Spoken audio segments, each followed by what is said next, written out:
ফুটন্ত জলে দিয়ে দাও আটা রুটি। ফুটন্ত জলে আটা রুটি দিয়ে এত সুন্দর একটি ইউনিক রেসিপি হয়, এই ভিডিওটি না দেখলে তোমরা বুঝতেই পারবে না। তো হ্যালো এভরিওয়ান, আসসালামু আলাইকুম। কেমন আছো তোমরা সবাই? আশা করছি তোমরা সবাই ভালো আছো এবং সুস্থ আছো, আলহামদুলিল্লাহ। তো বন্ধুরা, আজকে এই ভিডিওতে তোমরা দেখতে পাবে হোমমেড চাউমিন কিভাবে আমি বানাচ্ছি, সেই ভিডিওটি আজকে তোমাদের সামনে তুলে ধরবো। তো আশা করছি আজকে ভিডিওটি ভালো লাগবে। ফুটন্ত জলে আটা রুটি দিয়ে এত সুন্দর একটি ইউনিক রেসিপি ছোট থেকে বড় সকলেই কিন্তু খেতে চাইবে। এত সুন্দর একটি ইউনিক রেসিপিটার জন্য আমি এখানে 4টা গমের আটা রুটি দিয়ে দিয়েছি। আটা আমরা সর্বপ্রথমে মেখে নিয়েছি, যেভাবে একটু তেল এবং নুন দিয়ে মেখে নিতে হয় সেভাবেই আমি কিন্তু আটাগুলি মেখে নিয়েছি। আর এখানে দেখো বন্ধুরা, ফুটন্ত জলের মধ্যে আমি অল্প করে একটু সাদা তেল এবং অল্প করে একটু নুন দিয়ে দিয়েছি, যাতে রুটিগুলি একটার গায়ে একটা লেগে না যায়। সেই জন্যই আমি কিন্তু অল্প করে তেল দিয়ে দিয়েছি। তেলটা দিলে কি হয়, সুবিধা হয়, রুটিগুলি একটার গায়ে একটা লেগে যায় না। তো যাই হোক, এই রুটিগুলোকে আমি প্রায় 4-5 মিনিট মতো খুব সুন্দরভাবে সেদ্ধ করে নিচ্ছি। তারপরে একটু সাবধানে কিন্তু তুলে নিয়েছি এবং ভালোভাবে কিন্তু ফ্যানের হাওয়ায় শুকিয়ে নিতে হবে। তারপরে চাকু বা পিৎজা কাটিংয়ে করে সুন্দরভাবে সরু সরু করে কেটে নিতে হবে। তো বন্ধুরা, তোমরা কিন্তু দেখতেই পেলে আমি কত সুন্দরভাবে সরু সরু করে কিন্তু কেটে নিয়েছি। তারপরে তেলের মধ্যে আমি 2 থেকে 3 মিনিট একটু ভেজে নেব। এখন যদি একটু হালকা করে ভেজে নেওয়া হয়, তাহলে পরবর্তীকালে যখন সবজির সাথে আমি ভাজবো, ভেঙে যাওয়ার সম্ভাবনাটা থাকবে না। তো তার জন্য আমি কিন্তু হালকা করে একটু ভেজে নেব।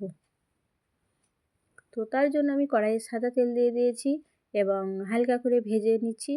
একটু সাবধানেই নাড়াচাড়া করতে হবে, না হলে কিন্তু ভেঙে যাবে। আর একবার ভেজে নিলে এইটা পরবর্তীকালে সবজির সাথে যখন ভাজবো তখন কিন্তু ভেঙে যাওয়ার ভয়টা থাকে না। তো যাই হোক, আমি কিন্তু সুন্দরভাবে ভেজে নিচ্ছি, তোমরা তো দেখতেই পাচ্ছ। আর এই হোমমেড চাউমিন বন্ধুরা খুব সুন্দর হয়েছিল খেতে, খুব টেস্টি হয়েছিল। তোমরা বাড়িতে বানিয়ে খেতে পারো। তো দেখো বন্ধুরা, আমার কিন্তু ভাজা হয়ে গেছে, এরপর আমি তুলে নিচ্ছি। বেশি ভাজার দরকার নেই, এটা হালকাভাবে ভাজলেই চলে যাবে, যেহেতু আমি সবজির সাথে আবার ভাজবো, তো তার জন্য হালকা করে ভাজলেই হয়ে যাবে। তো আমার কিন্তু ভাজা হয়ে গেছে। এরপরে আমি ওই কড়াইয়েতেই একটু সাদা তেল দিয়ে দিয়েছি এবং অল্প করে একটু পেঁয়াজ দিয়ে দিলাম। তোমরা যারা পেঁয়াজ পছন্দ করো না, তারা এই পেঁয়াজ স্কিপ করতে পারো। আমার মেয়ে কিন্তু পেঁয়াজ দিয়ে খেতে ভালোবাসে, তো তার জন্য পেঁয়াজ দিয়ে দিয়েছি আমি। তোমরা না চাইলে স্কিপ করে দিতেই পারো। তো দেখো, আমি কিন্তু পেঁয়াজটি ভেজে নিয়েছি। বেশি ভাজার দরকার নেই, হালকা ব্রাউন করে ভাজলেই চলে যাবে, যেহেতু সবজির সাথে আবার ভাজবো, তো তার জন্য।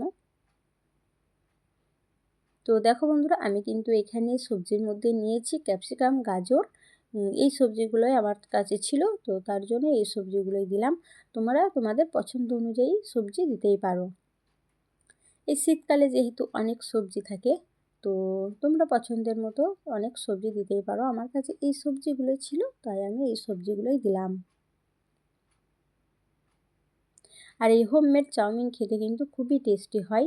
আমরা যেহেতু সবসময় বাইরের কেনা জিনিসই খেয়ে থাকি, তো বাচ্চাদেরকে যে কোনো জিনিস বাড়িতে বানিয়ে খাওয়ানোটাই বেটার। তো তার জন্য আমি আজকে বাড়িতেই চাউমিন বানিয়ে আমার মেয়েকে খাওয়াবো। আর আমি অল্প করে কাঁচা লঙ্কা দিয়ে দিলাম। তো দেখো বন্ধুরা, আমার কিন্তু সবজি ভাজা হয়ে গেছে। এরপরে মাঝখানটা একটু ফাঁকা করে আমি একটি ডিম ফাটিয়ে দিলাম। তো ডিমের মধ্যে আমি অল্প করে নুন দিয়েছি। আমি ডিমের মধ্যে নুন কিন্তু অল্প করেই দেব, যেহেতু সবজির মধ্যে নুন আছে, চাউমিনের মধ্যে নুন আছে, তো তার জন্য অল্প করেই নুন দিতে হবে। আর তারপরে আমি কিন্তু অল্প করে গোলমরিচের পাউডার দিয়ে দিলাম। তো তারপর খুব সুন্দরভাবে একটু নাড়াচাড়া করে সবজির সঙ্গে ডিম মিশিয়ে নেব। আর তোমরা ডিমটি আলাদাভাবে ভাজতেও পারো, আমি সবজির মধ্যেই দিয়ে ভেজে নিচ্ছি।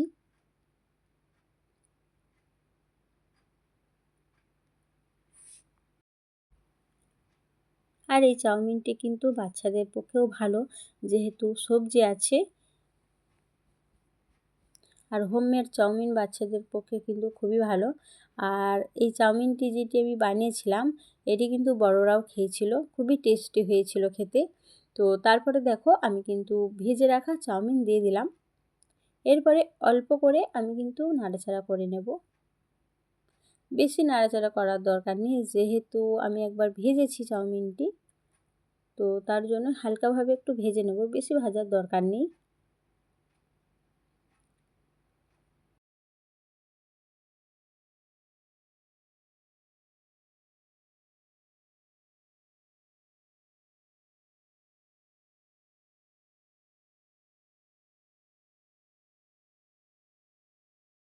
তো দেখো বন্ধুরা, আমার কিন্তু ভাজা হয়ে গেছে। এরপর অল্প করে আমি একটু সয়া সস দিয়ে দেব।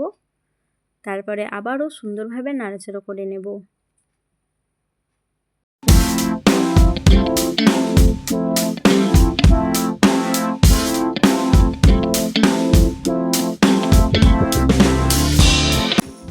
এরপরে একটু বেশি করে টমেটো সসটি দেব। টমেটো সসটা একটু বেশি করে দিতে হবে, তাহলে কালারটি খুব সুন্দরভাবে আসবে। আমি কিন্তু টমেটো সসটি বেশি করেই দিয়েছি কালারটি খুব সুন্দর আসার জন্য।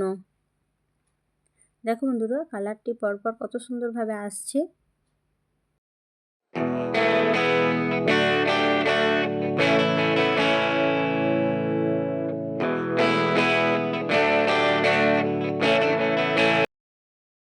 তো বন্ধুরা দেখো, আমি কিন্তু শেষ পর্যায়ে, যেটা না দিলে একদমই অসমাপ্ত হয়ে থাকবে, ম্যাগি মশলা।